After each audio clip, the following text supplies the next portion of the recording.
of you. So my name is Wynn Tucker. I'm also a director on the policy and innovation team with the Green and Healthy Homes Initiative. I'm based in the Boston area in Massachusetts in the Northeast. So Kevin, I'll pass it back to you to get us started. Great. So yeah, today we're gonna present and have a discussion on some exciting and innovative work that we're doing on the national team. And we hope some of these models and ideas might serve as inspiration for you all in the audience, in your own work and in your jurisdictions. So as an agenda, I'm going to start off with a quick introduction about our national team, and then we'll be discussing a few different projects across 3 different functional areas. The first being data analysis and evaluation, the second capacity building and program management, and then lastly policy and innovation analysis. So first, a quick introduction about our national team. You all might be familiar with our flagship office in Baltimore, Maryland, where we've got some place-based direct services. We also have some other place-based direct service offices in a few other cities across the country, but our national team is sort of meant to complement that place-based work. So we take best practices and lessons learned from those places, and we help our partners across the country to advance healthy housing programs, policies, and ideas sort of across a wide range of issue areas, including lead poisoning prevention, asthma remediation, fall and unintentional injury prevention, weatherization, energy efficiency, and then most recently, electrification. So sort of functionally across our national work, we provide technical assistance and advisory services across these 3 different buckets that you see on this slide. The first being policy and investment analysis. So under this bucket, we work with policymakers, policy advocates, and other stakeholders to research and advance policies that support healthy housing. And so in a lot of this work, this is looking at Medicaid policy, but it could also look at sort of other policy as well that's not related to healthcare, but sort of any kind of policy that's meant to improve outcomes for underserved communities and communities of color as it relates to healthy housing. Under the second bucket, capacity building and program management, this is where we work with programs and practitioners on the ground to develop and run effective programs.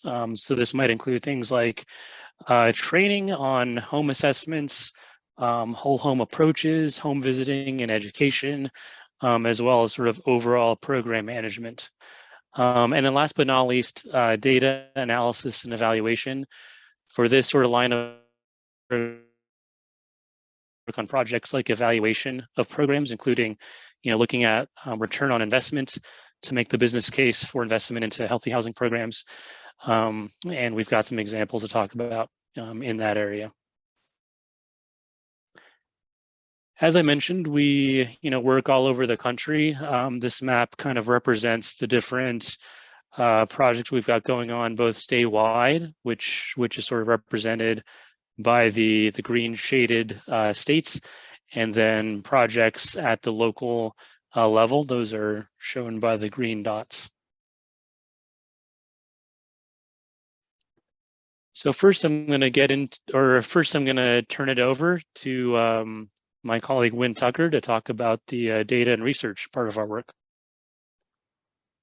Thanks, Kevin. And just to orient everyone, we're now just going to go through and give a few specific examples to give kind of a concrete place-based example for the various types of work and projects we do. And so in this section, we'll talk about a specific asset and gap analysis, a specific modeling of economic return on healthy housing, and then also a program evaluation cost savings example. And so this is a really exciting project to introduce to all of you based in Washington, D.C., a very recent project we've been working on this year. And so this is an asset and gap analysis that was made possible through the National Leadership Academy for Public Health's DC cohort, which had received a CDC National Center for Environmental Health grant focused on lead hazards. And the background for an asset and gap analysis in this case is in Washington, D.C., there are many great community-based organizations, government agencies and healthcare stakeholders who are performing healthy homes services, including, asthma education in the home and trigger reduction, home assessments, remediation, legal aid, et cetera. But the point of this asset and gap analysis was to kind of look for a comprehensive, resident-centered, and unified healthy homes program for Washington, D.C. that would also be sustainable in the future. And so the way we go about an asset and gap analysis like this is collect data from as many stakeholders as possible. And on the right here, you can see the different types of stakeholders and perspectives that we try to unify and bring into an analysis like this, and then map what are the social and financial assets and gaps, what's the need, the level of need, the kind of caseload, the cost of remediation, what's funding is available, and how to bridge that. And so this work too is done in partnership with the voice of the community. And so there was community input received by the DC Healthy Housing Collaborative over the last few years that will be incorporated. And of course, a report like this will also be validated by those with lived experience and paid community representatives brought on board to support the work. But this is, again, an example of an asset and gap analysis that we've performed different versions of this in many sites across the country. So we're able to bring in our expertise and learnings from different sites. And it's a great way to get a snapshot of where the resources are, where the resources are needed, and what steps might be taken to bridge that gap. And in this case, build a comprehensive healthy homes program in Washington, D.C. So again, we'll have time for questions at the end. Feel free to put in the chat at any point if you have any questions too. But Kevin, do you want to move to the next slide?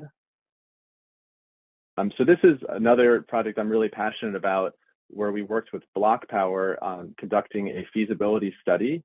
And again, in this kind of data research and evaluation, this is an example of us, modeling and using data to model the potential, health impacts and then the economic return or benefits from a healthy housing intervention. And so I'm guessing many or all of you have been seeing the news recently about, kind of increased momentum for electrifying homes across the country. So replacing natural gas and oil-fired appliances in the home with electric, which can, in addition to meeting some climate change goals that other stakeholders are very concerned with in the healthy housing world, we also are, indoor air quality and other hazards that might be improved by electrification are very interesting. And so we've been conducting a study with Block Power focused on the Bay Area, specifically in Alameda County, to try to research, what are the health impacts and benefits that we can say right now about switching from gas to electric appliances in the home, and then modeling and calculating the value of the savings for a healthcare stakeholder in terms of reduced visits to the emergency room, say for asthma. There's more and more studies coming out linking say childhood asthma or asthma cases to gas stove usage in the home, as well as potential reductions in mortality and all-cause mortality from reduced exposure to indoor air pollutants. And so in a project like this, we research the breadth of health impacts, we build a model to calculate the value of those savings, and then also strategize based on those findings, how might you braid together electrification retrofits with other types of healthy housing interventions, such as asthma, lead, accessibility. And in this case, we helped kind of put together a potential process flow diagram, a way to braid those services in Alameda County. And finally, there's a really exciting software that Block Power has developed called Block Maps, which helps evaluate the potential energy savings for a building for electrification. And they came to us to really look at the health piece of it.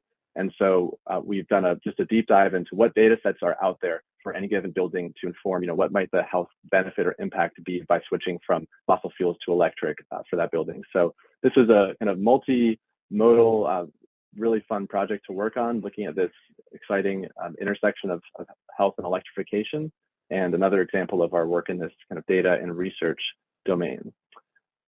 Kevin, I'll pass to you for the next slide. Great, thanks.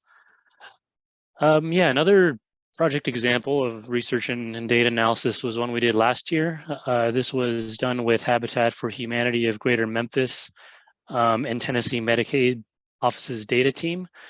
So we worked with these two partners to access claims data to evaluate the cost savings potential for fall prevention for Medicaid members in Tennessee. So overall, like one overarching, kind of goal of our national team is, how can we use data, program data, administrative data to make the case for sustainable funding, whether it's reimbursement or otherwise, for healthy housing services. So in this case, in Tennessee, this was, how do we use this data to make the case for Medicaid funding for fall prevention services that Habitat and many others in Tennessee are currently working on. And so that's sort of the context of this project. But we were able to work with TennCare, which is the Medicaid office, to access claims for about 28,000 individual members who were members of Medicaid between 2014 and 2020 and who lived in the Memphis area. And so for that data set, that was about representative of over $3 billion worth of claims. So pretty, sizable data set. And this chart is just one example of, something that came out of our analysis. And what it does is it shows the cost profiles for 3 different subgroups that we found in our data set. Cost being shown on the y-axis in terms of total cost of care per member per month. So if you look at this chart a little more closely, you can see that there are green circles, blue diamonds, and yellow triangles. So the blue circles represent a group of individuals who had an inpatient hospital stay at some point in that time frame due to an unintentional injury, for example, like a fall in the home. The blue diamonds represent the group that did not have a hospitalization, but did have an ED visit for an unintentional injury. And then the yellow triangles show the group of individuals who had neither an ED visit nor hospitalization. So we kind of use that group as like a comparison for a baseline. In month 0, which is in the middle of the chart, this indicates when the hospitalization or ED visit happened. So you can see that, the total cost of care is relatively stable in the preceding 24 months for all 3 groups. And then in month 0, this is where the costs spike for the hospitalization group and for the ED group. And then after the event, you can see that there's sort of a reversion back to a new normal for the ED groups and hospitalization groups. So for the hospitalization group, their per member per month, goes up to about, over $4,500. For the ED group, this is, their new normal reaches about $3,500. And then the baseline group stays pretty consistent at that, $2,700 per member per month sort of level. And so we looked at the research and we saw that, especially for this hospitalization group, we could expect, maybe 50% cost reduction if this group were to be enrolled in some type of fall prevention program, similar to the one that was being provided by Habitat of Memphis, which was basically a comprehensive assessment of the home environment, home modification for fall prevention, as well as home visits for education around behavioral changes as well. And so we're using this data to sort of make the case to health insurance companies as well as the state, kind of look at ways to come up with policies or pilots where Medicaid funding can be used for more preventive fall prevention measures similar to the ones currently being Habitat using grant funding. Some other examples of kind of implementation research that's being led by our research team, and this is led by our colleague Brendan Brown. There's some work being done around child injury prevention, The Safe at Home project, we'll talk in a little bit. This is a fall prevention program in North Carolina. And then we've also got, other research around fall prevention, environmental justice, as well as lead and healthy homes type programs. So for this next section, we'll be talking about kind of the capacity building and performance management part of our work on the national team. The first example in this category I want to talk about is in Detroit, where we're serving as a technical assistance provider to the Detroit Home Repair Fund, or DHRF. The DHRF is funded by a combination of philanthropic funders, which is the Gilbert Family Foundation, ProMedica, which is a national health system, and then DTE Energy, which is a utility in Michigan. And so funding flows down to 11 community development organizations. So these are 11 nonprofit organizations ranging from very large to very small. But they are the ones on the ground who are performing holistic home assessments and then managing the home repair process as well with contractors. Our colleague Ashley Zuverink, who I think is on the call, is our Detroit-based program manager. So she supports and leads our program management work with the DHRF day to day. And then she's, she's along with our national team of subject matter experts, including our data team. They provide training and technical support on home assessments, hazard prioritization, technical support, sort of day-to-day, and then data collection and data analysis. And sort of in addition to that, Ashley also works with external programs to maximize ways that we can leverage other funding, such as lead and weatherization across the city. So by supporting these holistic home repairs, we expect to improve housing outcomes as well as health disparities that are shown on the left-hand side of this slide. And the goal of the DHRF is to serve at least 1,000 homes over the course of 3 years using $20 million. And I would say that the sort of innovation or the exciting thing here with the DHRF is that this is kind of a unique collaboration between funders, so philanthropy and utility, and the way that we're using these flexible dollars to address health and safety needs that are often they often fall through the cracks or are not covered by your traditional home repair programs. So if you're thinking about lead, energy efficiency, weatherization, we're addressing things like roof leaks, mold, and things that are often not covered. And so the DHRF is really meant to fill these gaps and help families that may otherwise be deferred from these more traditional programs. As of mid-June, we've got over 100 home assessments completed. Over 40 homes have been completed in terms of comprehensive home repair. We have 77 homes with at least one home repair being implemented. Over $1 million in DHRF funding deployed, which was a big milestone for us. And then another $375,000 in leveraged funding that's been implemented as well.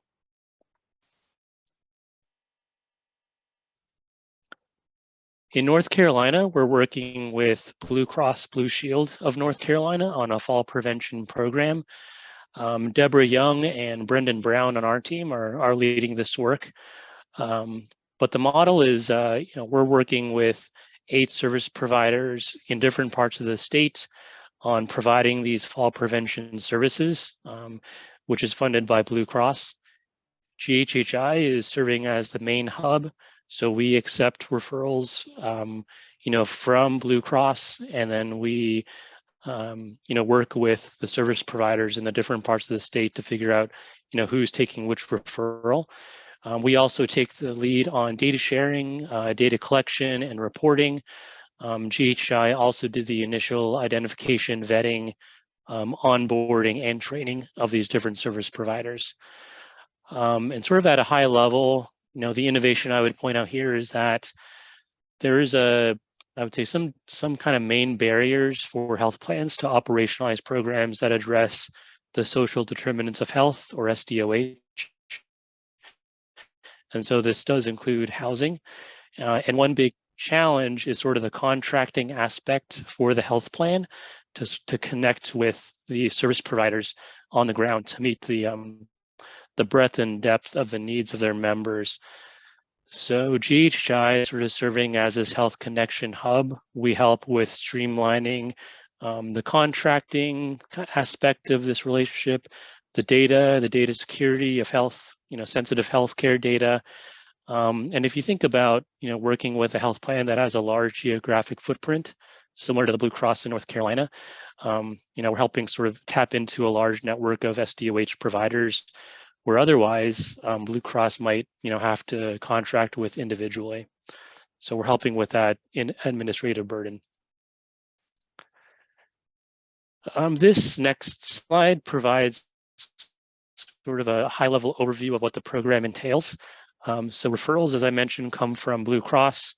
GHHI does the intake, and then we assign the members to the individual service providers based on where that member resides. The service provider then performs home visits 1, 2, and 3, as well as a 3-month follow-up and 6-month follow-up for data collection. These are some of the key performance indicators that the team is tracking. So from implementation to health and quality of life metrics, to medical utilization and expense metrics, all the way to experience metrics at the tail end.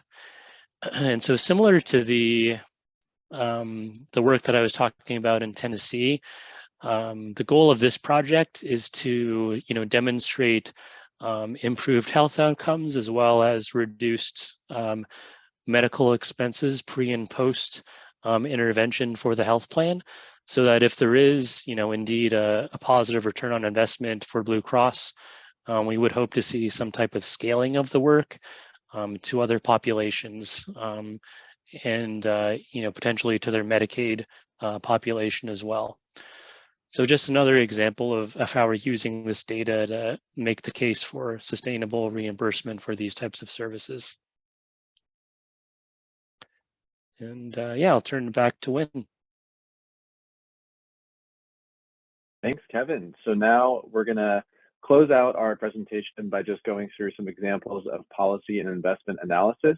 And so this is a really great slide that honestly could be a webinar into itself. So we're just going to briefly summarize some examples from here. But the goal of this slide is to lay out what are possible pathways to connect healthcare-related funding with social determinants of health projects and housing projects in our case. And as you can see on the left, there's certain mechanisms and pathways under Medicaid. And then toward the bottom on the left, you'll see there's other public health agency as well as private healthcare sector pathways.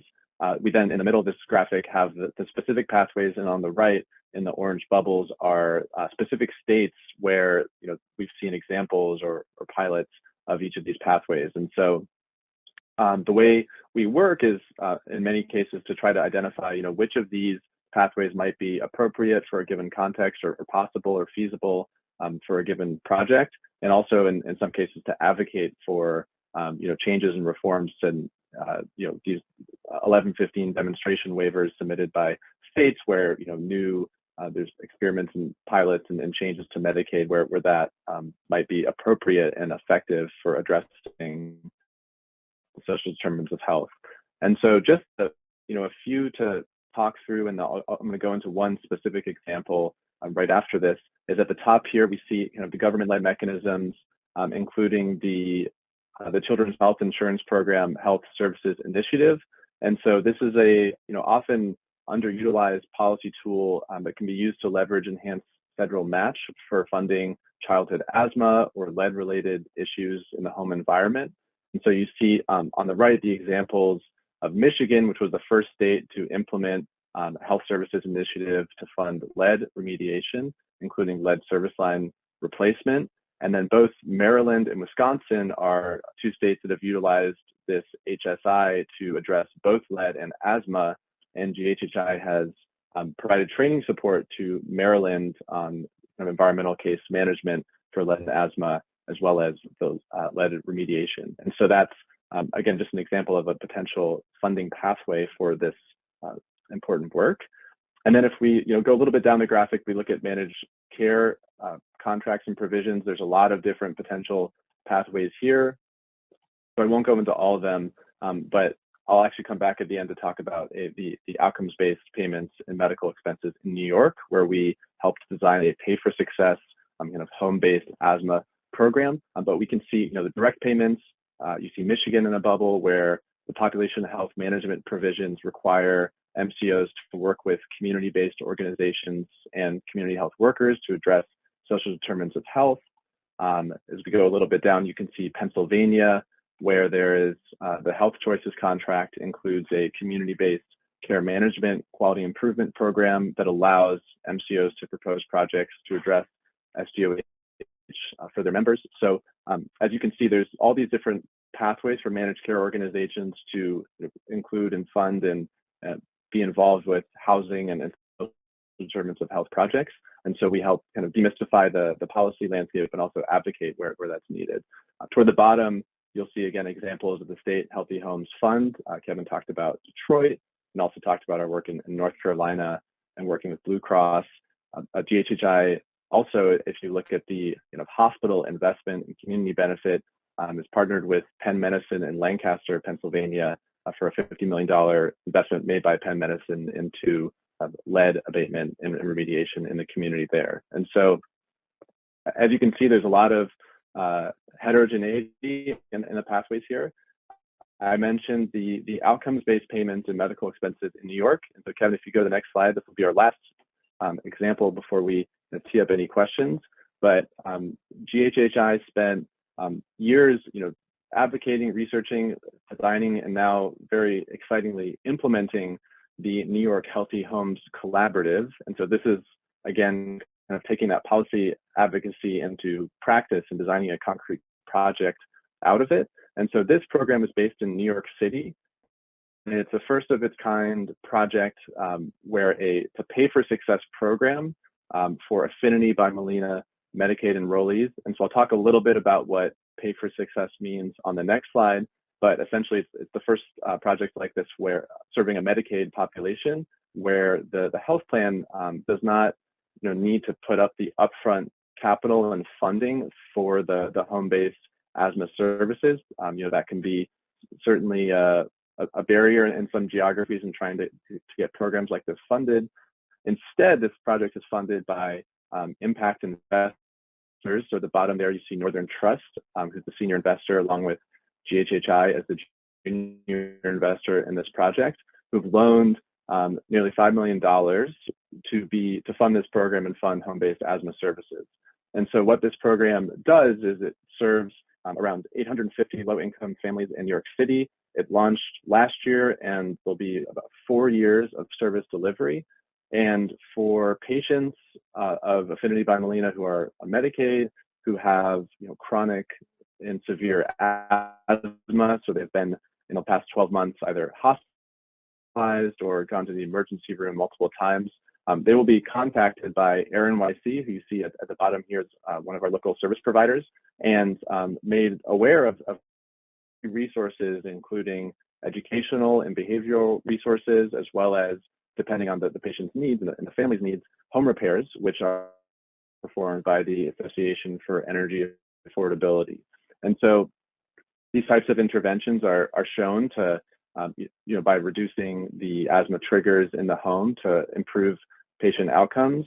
Of course, this project was launched in the wake of COVID, which disproportionately impacted, majority Black communities in New York City and low-income communities. And so these resources are needed now more than ever. I think folks likely also saw the wildfire smoke just in the past few weeks that was affecting New York City, and obviously a real threat for asthma patients there.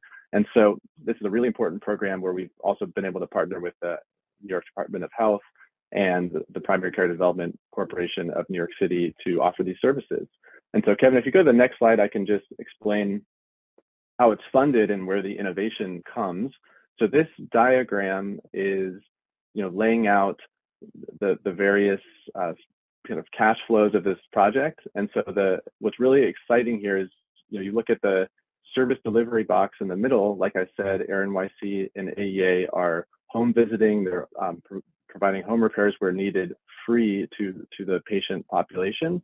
The funding for that comes from the left here. We see Northern Trust and GHHI, who are impact investors in the project.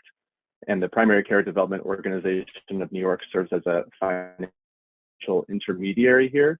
So the funding comes from outside investors, and then based on the savings after the service delivery, because the utilization for these patients in terms of emergency room visits and hospitalizations is expected to decrease.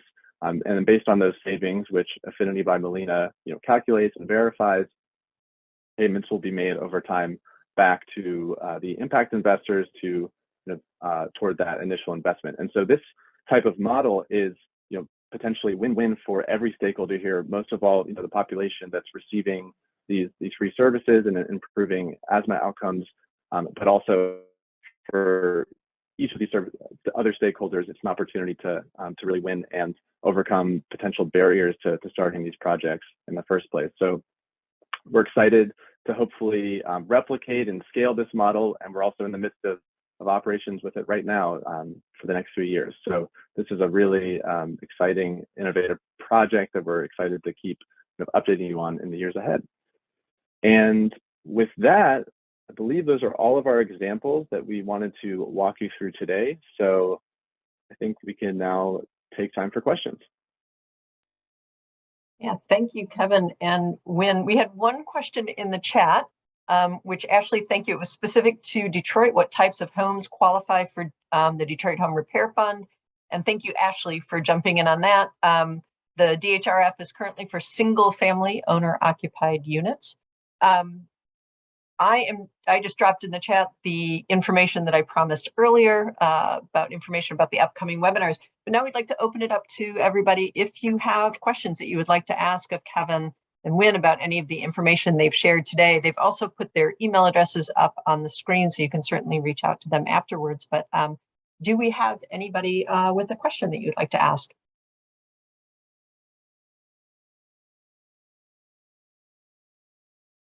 And I'm looking for raised hands, but you can also just jump in if you would like.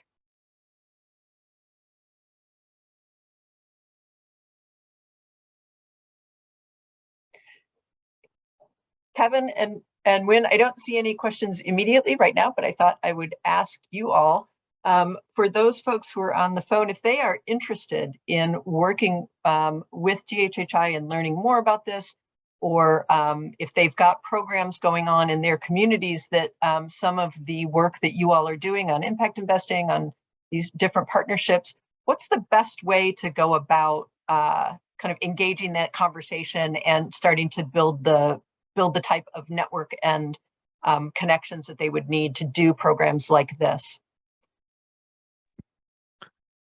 Yeah, that's a good question. Thanks, Beth.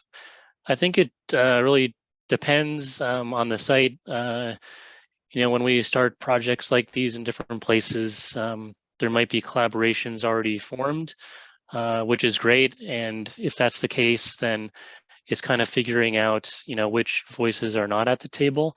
If it's, I guess, one type of project might be where there's a local collaborative already providing services. And the question really is, how do we get healthcare more involved and potentially consider reimbursing for some of these services? Then that's where we would, help, kind of step in and help out with some of that initial research. Certainly, bring in folks that we've talked to in other places, maybe, at the healthcare organization in a different market, and get introductions to those discussions, accessing the right data to make the right types of business case arguments, things like that. But yeah, I think, Wynn talked about the asset and gap analysis. I think that's really the first step of any kind of initiative. And so we would do that sort of analysis, or maybe parts of it, if some of that information is already known. But yeah, I would say number one is really just making sure that folks are at the table, especially folks from the community, and that community voice is represented at the beginning of a project, ideally, is where we like to see it. But I don't know, Wynn, do you have anything else to add? No, I think that's great, Kevin. Just echoing the importance of community voice inclusion, and I would say, of course, if anyone's interested or has more questions, feel free to reach out. Like Kevin mentioned, these can be very place-specific questions or answers because due to different policy landscape and service provider structures in different places, and so it does often require a detailed locational answer. But if any of these resources or projects we talked about piqued your interest, another great place to look is our website. We have a number of publications up there which go into more depth on some of the projects we mentioned, some of these policy issues, and so that's happy to drop a link to our publications page, but that could be another interim place to look instead of reaching out.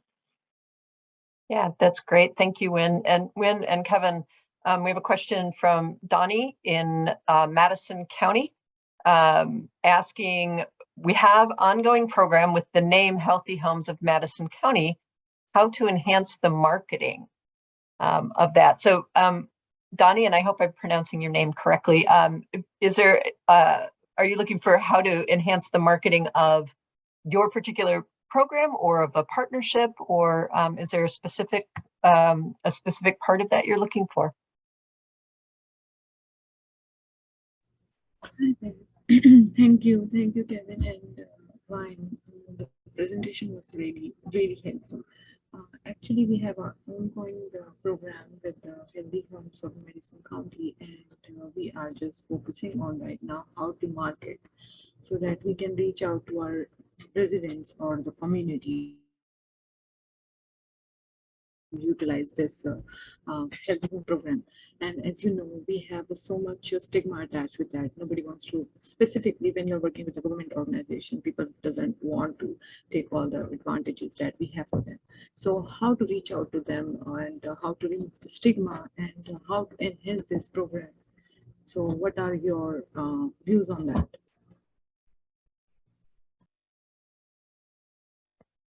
Yeah, thank you for the question.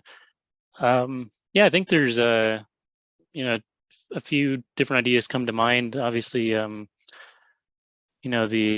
time intensive like door knocking and getting out to resource fairs and events, handing out brochures, talking to folks in the community one-on-one.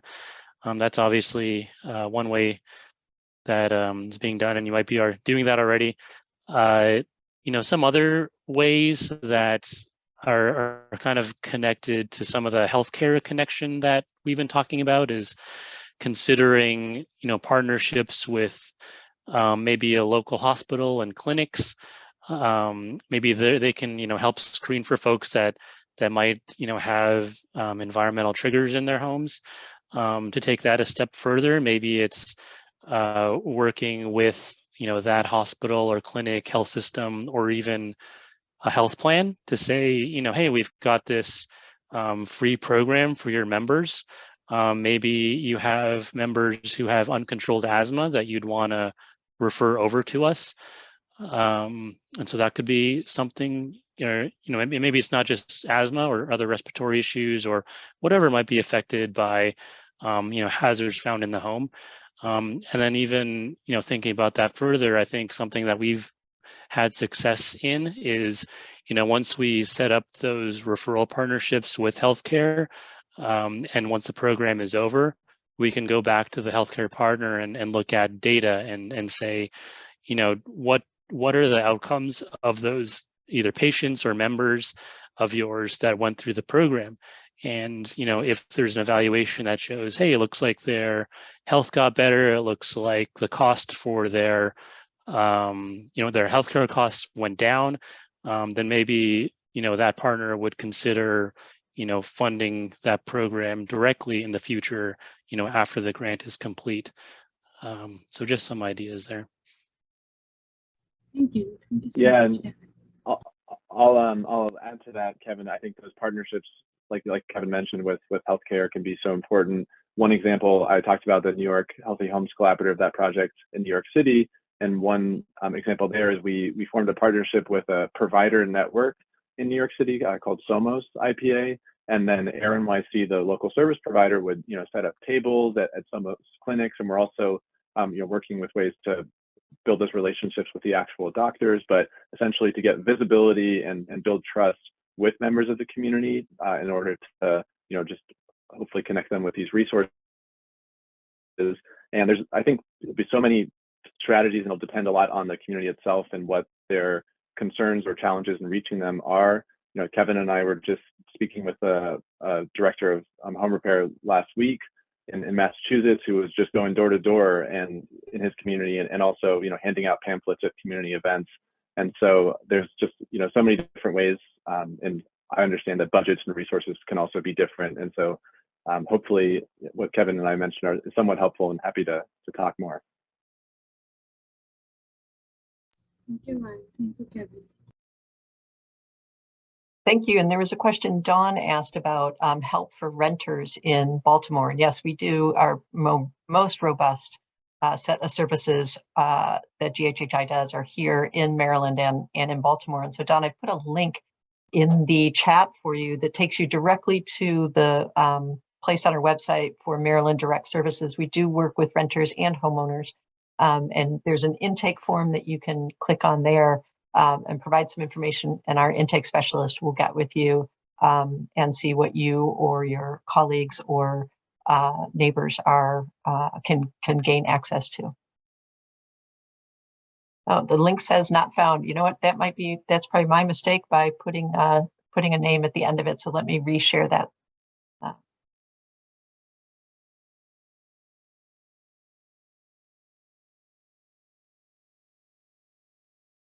All right, there we go. Let's try that. Are there other questions before we finish up today? All right, well, Kevin and Wynn, thank you so much for this. It was really informative and really interesting. As I said at the beginning, we're so grateful for all of you who are doing work in this space, and we want to be as helpful as we can. So please feel free to reach out to us, either Kevin and Wynn, whose email addresses are up there, or you can always just send a note to info@ghhi.org. And we will direct that email to the appropriate person on our team. We've got a few more webinars to come over the next couple of weeks, and we would love for you to join us. And in the meantime, thank you.